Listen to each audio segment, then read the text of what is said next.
Hello, and welcome to Millis Community Media's Candidate Profiles. This election cycle, there is one contested race in Millis, and it is for a 3-year term on the Select Board.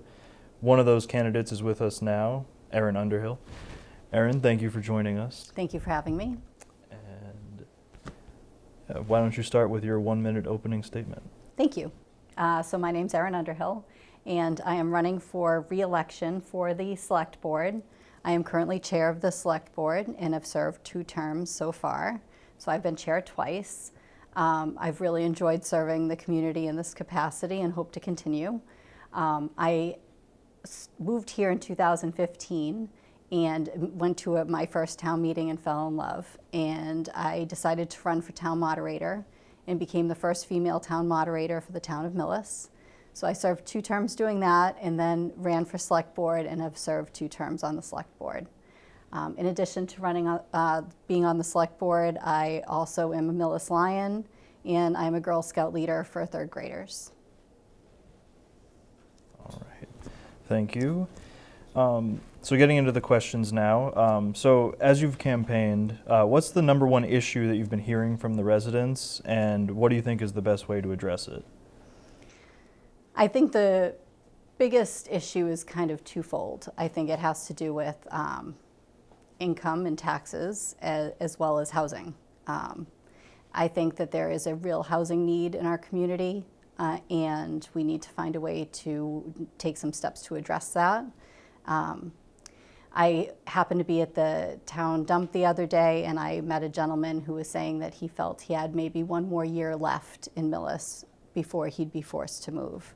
So I think housing is a critical need that we need to address, and I think working with an organization like the Millis Housing Authority is a good step in that right direction. All right. Can you talk a little bit about what the town has already done to address that issue and what you would do in addition to that going forward? Well, right now the town's in some discussions in terms of the possibility of gifting some land to the Millis Housing Authority for which they could use to put a development on that land that would be true affordable housing that would help out our seniors and families that can't afford regular housing, for, I guess, lack of a better description. This would essentially go in front of all of the voters, though. It's the voters and town meeting where all the power is held. So it's something that is under discussion right now that the public is going to have a lot of input on, and it's going to be a lot of discussions through the summer. And it's something that I feel that will probably be addressed in the fall at town meeting. Let's talk about some other important topics like the schools, taxes and infrastructure, meeting the needs of senior citizens. Let's address the infrastructure first. The roads, sidewalks, and water mains, is enough being done to upgrade and maintain maintain them both with local and state funding? And what do you see as their priority projects? We right now have for water, we have 2 PFAS facilities. One's been completed and one is in the works to keep our water safe for all the residents. We've also been putting money forth at town meetings to work on roads and sidewalks. Over the past, I believe it was the past year, we had a big project where we did some paving on 109, which was much needed. I think that it's wise for us to continue to put chunks of money aside at town meeting to work and chip away at the different projects for roads and sidewalks and get as much done as we can in a responsible, reasonable manner. That's really the best thing we can do outside of an override to address those. In terms of schools, I think we have a lot to look forward to with the middle high school project, the addition renovation project that's coming down the pike. I think it's great to support the schools. We have the newer Clyde Brown School, so that's in great shape and, fantastic for the students and the teachers. And then the middle high school will be that work will be starting soon. What else were you asking me? I'm sorry. I think I was more so transitioning into a set of questions. Okay. So you answered the one. This one is going over a little bit of what we already discussed, but there's opportunity for more. So a lot's been discussed about affordable housing, especially for the older residents, and who think that rising taxes and other expenses may force them out of Millis, as you said before. Yes. What does Millis need to do to relieve this burden for seniors and even new home buyers, and what role, as a select board member, can you play in helping with that affordability problem? I think supporting projects such as this one with the Millis Housing Authority is a step in the right direction. I believe it's between 45 and 48 units that they were discussing that would be truly affordable, which is 30% of a person's income. And that is unlike other affordable units that are out there, that affordability for housing is kind of a very complicated situation. There's affordable and then there's truly affordable. So I think supporting such projects is going to really be a way in which we could support residents that need that. All right. And then, sorry, there's a lot of repetitiveness on this, Okay. but what do you think the first step is to making housing here more affordable? And do some of the state mandates make sense, or do they make it a little complicated? I think 40B is very complicated, and I think it's not, a lot of times, not truly affordable. There is certainly an affordability flavor to it for people of a certain income range, but in terms of true affordability, I think projects like those with Millis Housing Authority are very important to consider. I do think that 40Bs, safe harbor, all those different housing issues are very complex, and they definitely don't make it easy to explain or achieve in terms of the housing stock. All right. So let's talk a little bit more about meeting the other needs for senior residents. What can the town do to help them out a little bit more? So we recently actually became accepted into the MWRTA, the Metro West Regional Transit Authority, which is very exciting. We've been having some meetings with them, and we now will be able to offer the ride to residents in Millis, which is wonderful. Previously, we had transportation offered through the senior center, which was great.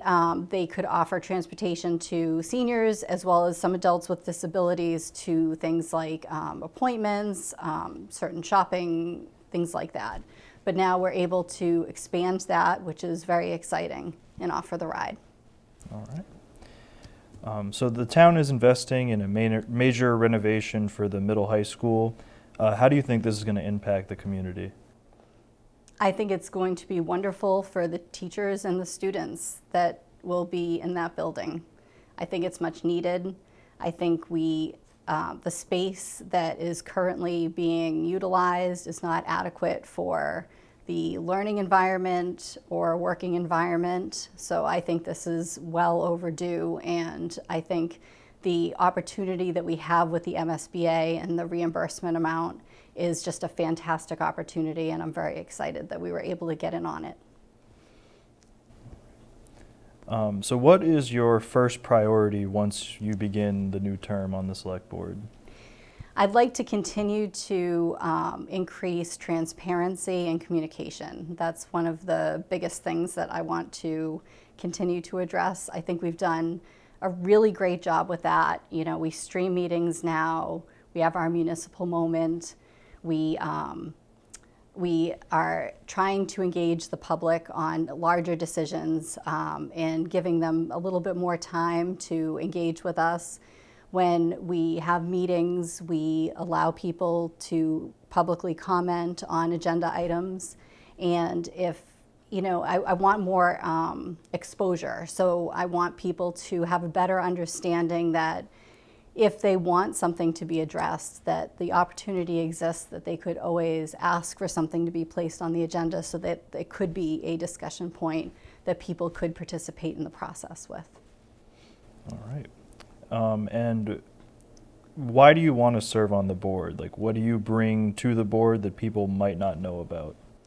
I'm calm, I'm level-headed, and I bring a great demeanor to the board for things like contract negotiations.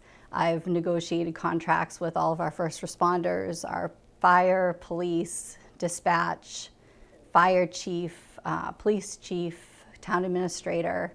I'm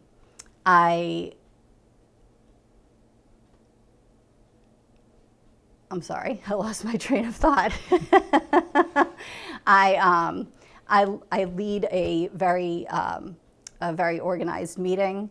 I like to give people the opportunity to participate in these meetings in an organized fashion so that everybody has a chance to say their piece.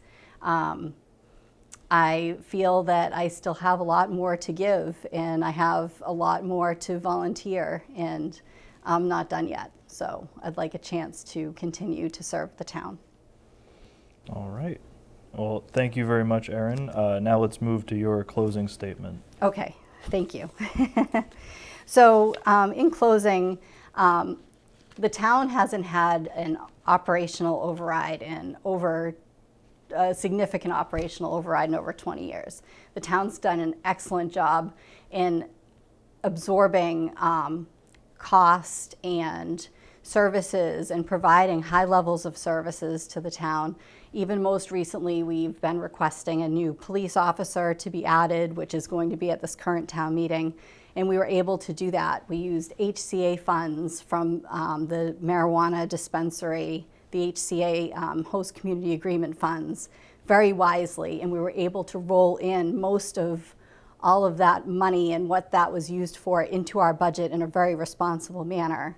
Additionally, we did so much work with all the different buildings in town over the past 10 years, and I want to keep up on that, and I want to keep up on the capital projects so that it's not like a kick the can situation, and we keep things up and in a good state so that we don't end up having to redo all the buildings again at the same time. I think that had hurt the taxpayers with doing so many renovations in a short period of time, and I want to make sure that that doesn't happen again. All right. And so thank you. And if anyone wants to speak with you, where can they reach you? It's probably best to reach out to my email, which is erinU4 millis@gmail.com.